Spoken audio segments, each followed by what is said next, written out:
Black hole अंतरिक्ष का एक ऐसा भाग है जहां गुरुत्वाकर्षण प्रबल इतना होता है कि कुछ भी उससे बच नहीं सकता, यहाँ तक कि प्रकाश भी। ब्लैक होल का निर्माण तब होता है जब एक विशाल तारा अपने जीवन के अंत में ढह जाता है। इस प्रक्रिया को ग्रेविटेशनल कोलैप्स कहते हैं। ब्लैक होल के बीच में सिंगुलरिटी मौजूद होती है जो अनंत घनत्व और शून्य आकार का होता है। इसके चारों ओर एक सीमा होती है जिसे इवेंट होराइजन कहा जाता है। यह वह बिंदु है जिसके बाद कुछ भी ब्लैक होल से बाहर नहीं आ सकता। लेकिन यह समझना जरूरी है कि ब्लैक होल की ताकत और प्रभाव केवल उसके इवेंट होराइजन तक ही सीमित है या ब्लैक होल के बाहर भी। उसकी गुरुत्वीय ताकत किसी भी अन्य खगोलीय पिंड की तरह होती है जो उसके द्रव्यमान पर निर्भर करती है। ब्लैक होल कई प्रकार के होते हैं जो उनके द्रव्यमान और आकार पर निर्भर करते हैं। स्टेलर ब्लैक होल यह सबसे आम प्रकार का ब्लैक होल है जो एक बड़े तारे के गिरने के बाद बनता है। इसका द्रव्यमान सूर्य के द्रव्यमान का 5 से 20 गुना तक हो सकता है। दूसरा है सुपर मैसिव ब्लैक होल। ये विशाल ब्लैक होल होते हैं जो हर आकाश गंगा के केंद्र में पाए जाते हैं। इनका द्रव्यमान लाखों से लेकर अरबों सौर द्रव्यमान तक हो सकता है। तीसरा है primordial black hole.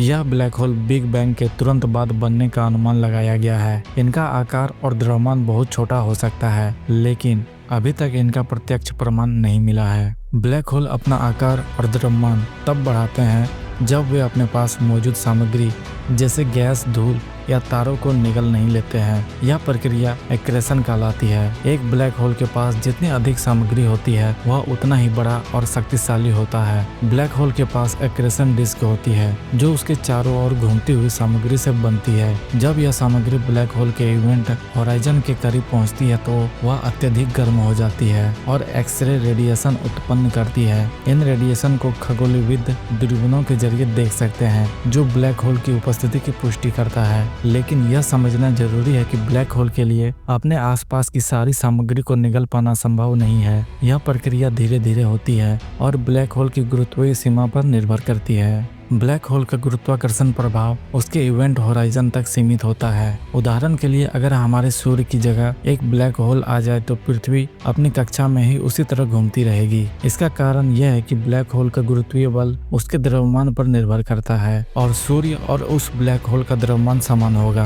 Black hole की ताकत के बावजूद उनका प्रभाव ब्रह्मांडीय स्तर पर सीमित होता है। ब्लैक होल के लिए एक पूरी आकाशगंगा या ब्रह्मांड को निगल पाना असंभव है। हमारा ब्रह्मांड लगातार फैल रहा है। यह प्रक्रिया इतनी तेज है कि आकाशगंगाएं एक दूसरे से दूर जा सकती है। इसका मतलब है कि ब्लैक होल के लिए किसी अन्य आकाशगंगा तक पहुंचना भी असंभव है। इनके अलावा ब्रह्मांड में डार्क एनर्जी नामक एक अज्ञात शक्ति मौजूद है जो इसे विस्तार को और तेज कर रही है। डार्क एनर्जी ब्रह्मांडीय स्तर पर ब्लैक होल के प्रभाव को असंतुलित करती है। जब दो ब्लैक होल आपस में टकराते हैं तो दोनों ब्लैक होल मिलकर एक बड़ा ब्लैक होल बना सकते हैं। इस प्रक्रिया से गुरुत्वीय तरंगें उत्पन्न होती है जिन्हें वैज्ञानिकों ने हाल के वर्षों में ही रिकॉर्ड किया है। इनका टकरावों का प्रभाव स्थानीय स्तर पर बड़ा हो सकता है, लेकिन यह ब्रह्मांडीय स्तर पर बहुत छोटा है। ब्लैक होल का टकराव ब्रह्मांड को प्रभावित करने के लिए पर्याप्त ऊर्जा नहीं उत्पन्न करता है। स्टीफन हॉकिंस ने यह सिद्धांत दिया था कि ब्लैक होल भी अनंत समय तक जीवित नहीं रहते हैं। वे धीरे धीरे हॉकिंस रेडिएशन के जरिए वाष्पित हो जाते हैं। यह प्रक्रिया बहुत धीमी होती है, लेकिन अंततः एक ब्लैक होल पूरी तरह से समाप्त हो जाती है। इसका मतलब है कि ब्रह्मांड के सभी ब्लैक होल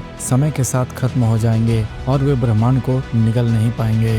ब्लैक होल को लेकर कुछ मिथ है, जैसे कि ब्लैक होल सब कुछ निगल सकते हैं, लेकिन यह सच नहीं है। ब्लैक होल का प्रभाव उसकी सीमा तक ही सीमित होता है। क्या ब्लैक होल पूरे ब्रह्मांड को निगल सकता है? इसका जवाब है ब्रह्मांड का आकार और उसका विस्तार ब्लैक होल को ऐसा करने से रोकता है। उसके बाद है क्या ब्लैक होल के अंदर आने पर आप दूसरे ब्रह्मांड में पहुंच सकते हैं? यह केवल एक परिकल्पना है। अभी तक इसका कोई भी वैज्ञानिक प्रमाण नहीं है। ब्लैक होल का अध्ययन वैज्ञानिकों को ब्रह्मांड की मूलभूत प्रकृति को समझने में मदद कर रहा है। इनके जरिए हम गुरुत्वाकर्षण, क्वांटम भौतिकी और समय स्थान के रहस्यों को समझ सकते हैं। ब्लैक होल से जुड़े अनुसंधान में तकनीकी प्रगति जैसे कि इवेंट होराइजन टेलीस्कोप ने हमें पहली बार ब्लैक होल की तस्वीर लेने में मदद की थी। भविष्य में यह संभव हो सकता है कि हम ब्लैक होल के और गहरे रहस्यों को उजागर कर सकें। तब तक के लिए आप हमारे चैनल को सब्सक्राइब कर लीजिए और वीडियो को एक लाइक कर दीजिए। ऐसे ही और वीडियोस को देखने के लिए कमेंट में जय हिंद लिख दीजिए और अगला वीडियो आपको किस टॉपिक पे चाहिए वो भी कमेंट कर दीजिए। तो दोस्तों आज की वीडियो में बस इतना ही। मिलते हैं अगला वीडियो में, तब तक के लिए जय हिंद दोस्तों।